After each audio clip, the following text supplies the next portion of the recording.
Narrated Abu Qatada. Allah's Messenger said, "Whenever any one of you drinks water, he should not breathe in the drinking utensil, and whenever any one of you goes to a lavatory, he should neither touch his penis nor clean his private parts with his right hand." حدثنا معاذ بن فضلة قال حدثنا هشام هو الدستوائي عن يحيى بن أبي كثير عن عبد الله بن أبي قتادة عن أبيه قال قال رسول الله صلى الله عليه وسلم: إذا شرب أحدكم فلا يتنفس في الإناء، وإذا أتى الخلاء فلا يمس ذكره بيمينه ولا يتمسح بيمينه. हज़रत अबू क़तादा रज़ी अल्लाह अन्हु से रवायत है, रसूल अल्लाह सल्लल्लाहु अलैहि वसल्लम ने फरमाया, जब तुम में से कोई पानी पाए तो बर्तन के अंदर सांस ना ले, और जब कोई बैत अलखला जाए तो ना तो अपने उज़ों तनासुल को छुए और ना ही अपने शर्मगाह को दाएं हाथ से साफ करे। Narrated Abu Qatada. The Prophet said, "Whenever any one of you makes water, he should not hold his penis or clean his private parts with his right hand. And while drinking, one should not breathe in the drinking utensil." حدثنا محمد بن يوسف قال حدثنا الأوزاعي عن يحيى بن أبي كثير عن عبد الله بن أبي قتادة عن أبيه عن النبي صلى الله عليه وسلم قال: إذا بال أحدكم فلا يأخذن ذكره بيمينه ولا يستنجي بيمينه ولا يتنفس في الإناء. हज़रत अबू क़तादा रज़ी अल्लाह अन्हु से रवायत है, नबी करीम ने फरमाया, जब तुम में से कोई पेशाब करे तो इसे चाहिए कि अपने उज़ों तनासुल को ना पकड़े और ना ही अपने शर्मगाह को दाएं हाथ से साफ करे, और पीते वक्त बर्तन के अंदर सांस ना ले। Narrated Abu Huraira. I followed the Prophet while he was going out to answer the call of nature. He used not to look this way or that.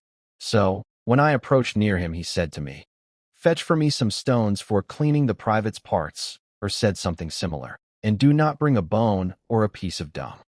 So I brought the stones in the corner of my garment and placed them by his side, and I then went away from him.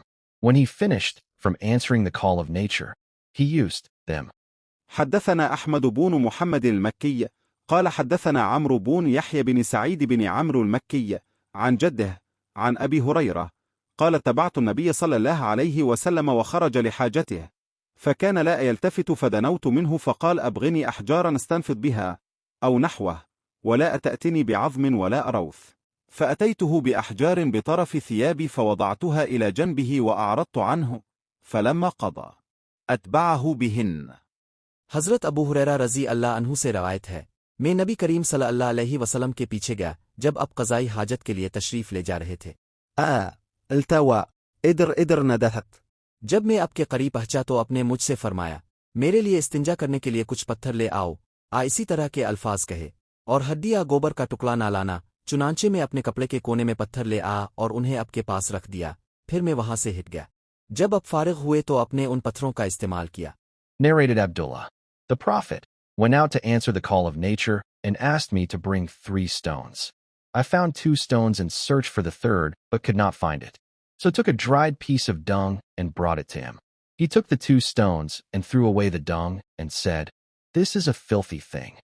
حدثنا أبو نعيم قال حدثنا زهير عن أبي إسحاق قال: ليس أبو عبيدة ذكره، ولكن عبد الرحمن بن الأسود عن أبيه أنه سمع عبد الله يقول: أتى النبي صلى الله عليه وسلم الغائط، فأمرني أن آتيه ب3 أحجار، فوجدت حجرين، والتمست الثالث فلم أجده، فأخذت روثة فأتيته بها، فأخذ الحجرين وألقى الروثة وقال: هذا ركس. وقال إبراهيم بن يوسف عن أبيه عن أبي إسحاق حدثني عبد الرحمن.